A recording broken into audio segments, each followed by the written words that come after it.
There was a highway robber, a thief, very famous at his time. He was in love with one girl, and he had the habit of sneaking into her house some way and watching her, observing her for some time.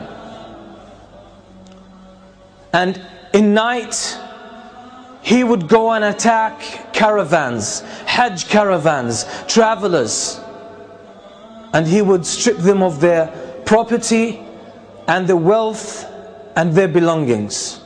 He was notorious to the extent that a lot of the caravans were most of the time would change route to avoid that area.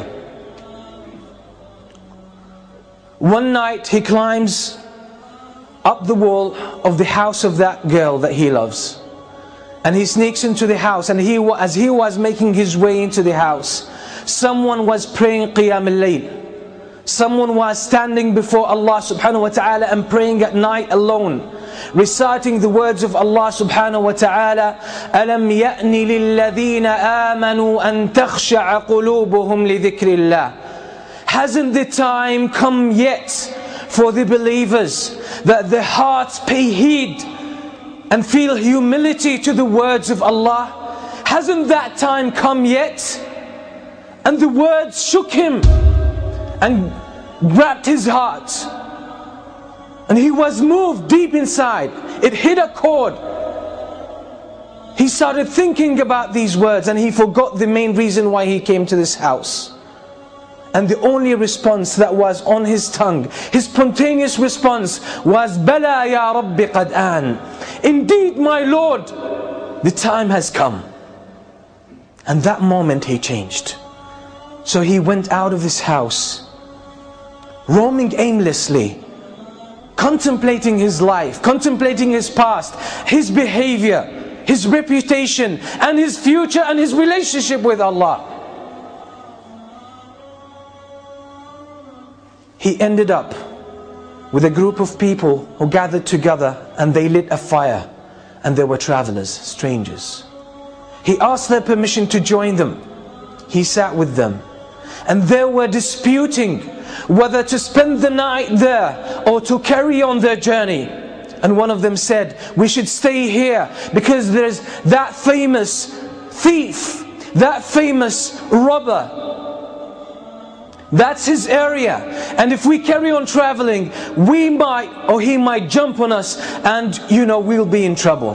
So let's spend the night here, then we will set off in the morning. And the name they mentioned, the name of that thief, was this very person. It made him think to himself, what did I do that people fear me that much? What kind of curse I have become to humans, to humanity, that people don't even feel safe about their lives and about their property because of me. All of this made him question his life, question his way of life.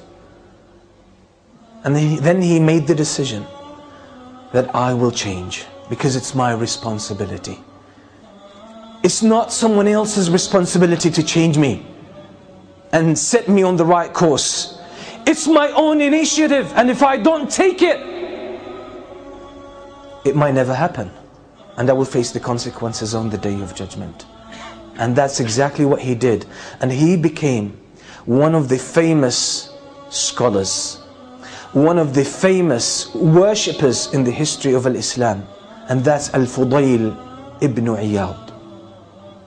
That's the story of Al-Fudayl ibn Iyad. Until today, the books that talk about our relationship with Allah subhanahu wa ta'ala, how to purify ourselves, how to become better Muslims, better believers, have dozens of his beautiful statements full of wisdom.